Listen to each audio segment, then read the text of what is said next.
Litchfield County sports fans, we're back here in Tampa, Florida with the women's Final Four, and look at the two guys we got in front of us now. Worst two guys you could pick. You know, we just went around the place, we gave out $1, and two guys showed up, so it kind of worked out. We've got the voice of the Huskies on the videos left, Bob Joyce, and we've got the one and only Rich Elliott, Torrington's finest, Torrington's own, a neighbor of mine who I didn't realize was a neighbor of mine until about 6 months ago. That's why we all come up here. We go away, so we're not in Torrington. Sorry, Torrington, just took a shot. So we'll start with you, Bob. How many Final Fours for you and the rest of it? Give me the numbers. Well, this would be the 8th straight. This would be my 9th. Wow. Does it get old? No, never. Not with this group. Yeah, and the excitement just of all of this media day, what's going on in the court right now. While it's long, it's not. I don't really think we can call it work. We could be doing a lot worse things for a living, couldn't we? I mean, as I tell all my friends, it's like, how do you do it? It's like, hey, this beat's working for a living. That's absolutely it's true. It's the best job in the world to have. Yeah. Rich, you're doing some terrific work for us. We appreciate you coming on board with us. How does it feel to be back?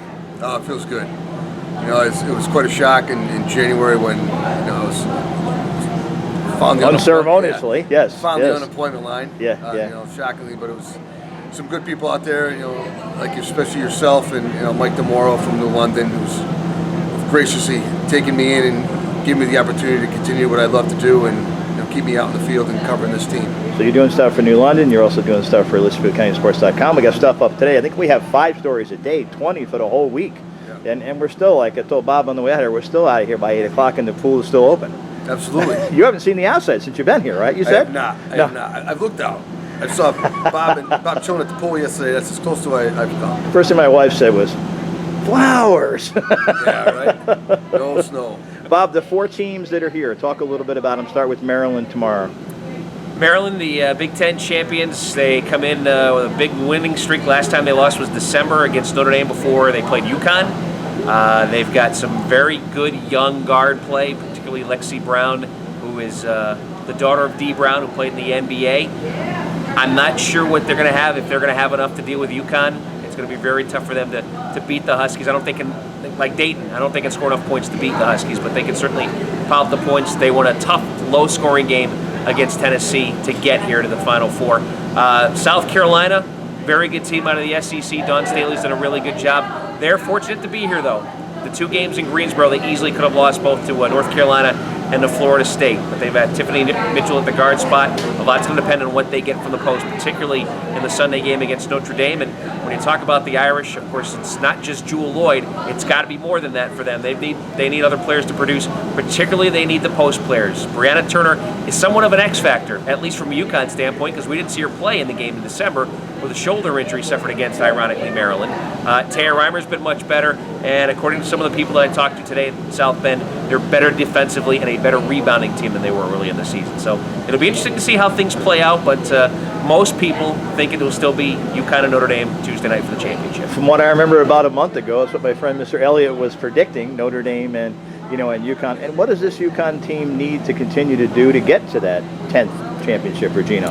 I just think they just need to continue what they're doing, continue to have the good balance offensively, continue to play defense, continue to rebound, continue to get out and run, and just stay within themselves. This is a confident group. They've been here before, looking for their 3rd straight national championship. They're not going to be fazed by the situation. They'll be calm out there tomorrow night. They'll be calm out there on Tuesday if they get by Maryland. This is not necessarily a deep team, but I don't know if there's a better starting 5 in America right now. I mean, you start with Mariah Jefferson, at the point. She's been tremendous. She just named the WBCA All-American, and that goes with that. She gets on the Huskies of Honor and they'll be on the wall next year. And Breanna Stewart, National Player of the Year. She just won the Wade Trophy. Kalina Mosqueda-Lewis, seeing another WBCA All-American. Yep. And then maybe one of the most an X factor, if you will, an understated player is Morgan Tuck.